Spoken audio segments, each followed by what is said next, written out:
Hoje o tema é condenação. Que tema legal, né? Condenação.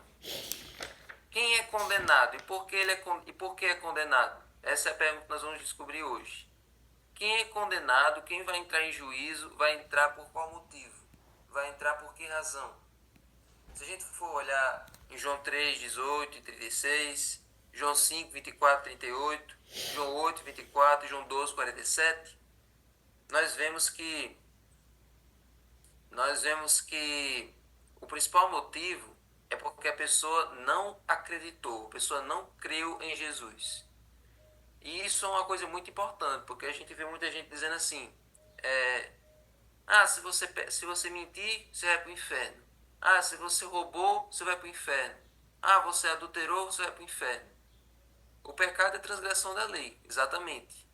O pecado é se afastar de Deus e escolher a morte, exatamente. Mas todo mundo que vai para o inferno não é necessariamente porque pecou, mas é porque pecou e não procurou o advogado. Sabia disso? Todos os que vão se perder, de todas as épocas, é porque pecaram e não escolheram, não procuraram um advogado. Quando você peca e se arrepende e procura o advogado, que é Jesus, ele esconde você com seu manto de justiça e o inimigo não lhe toca, como diz lá em Amém. 1 João. Então Satanás pode morrer de acusar você. Como você se arrependeu e se escondeu debaixo da graça de Cristo, diante de Deus é como se você estivesse justo. Isso é graça. A graça é escandalosa, a graça é uma coisa que a gente não tem como explicar, mas é assim que funciona. Quando você se arrepende de verdade, sente nojo pelo seu pecado, decide abandonar, Jesus vai lá, perdoa seu pecado, apaga, limpa você, purifica, deixa você zerado e cobre você com seu manto de justiça. E aí Satanás não tem como lhe acusar, porque você foi perdoado, você foi restaurado. Então, Oh, glória, Davi. em poucas palavras, é assim que funciona a graça. Então, todas as pessoas que vão se perder é porque não confiaram no advogado, não acreditaram nele. O advogado para elas não funciona.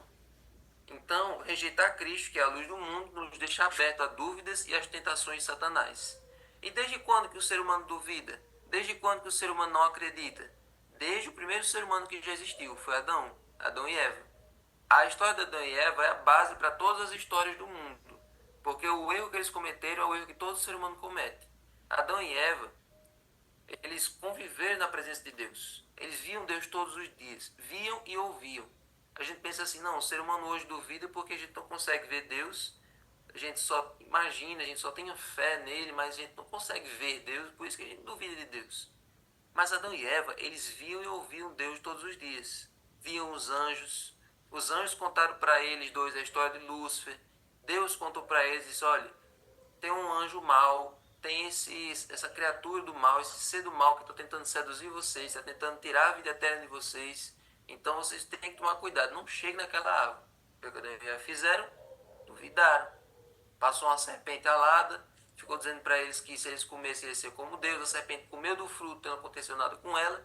E aí eles pensaram, não, se não aconteceu nada com a serpente, então vamos. Talvez Deus esteja privando a gente de ser como ele. Se a gente comer do fruto, a gente vai se tornar igual a ele.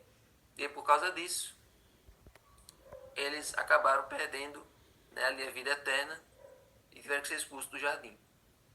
E aí a gente vê outras histórias, por exemplo, a gente vê, como diz aqui, os antediluvianos, né, que duvidaram da mensagem de Noé, o pessoal de Israel lá em Cades Barnea, que foi o que a gente estudou ontem, né? O povo de Israel estava perto de entrar em Canaã e aí duvidaram, né? Mas aí, em contrapartida, a gente vê Jesus, em Mateus 4, 1 a 4. Jesus passou 40 dias no deserto, ali, e com certeza teve fome.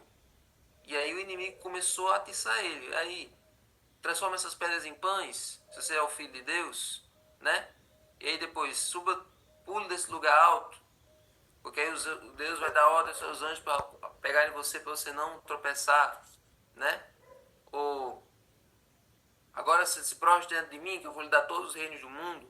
Então Satanás tentou Jesus apelando para suas necessidades físicas, da mesma maneira que ele tenta hoje. Inclusive ele usou a mesma essência das tentações que ele usou com Adão e Eva. Mas qual foi a diferença? Jesus usou o que está escrito. Jesus usou a palavra.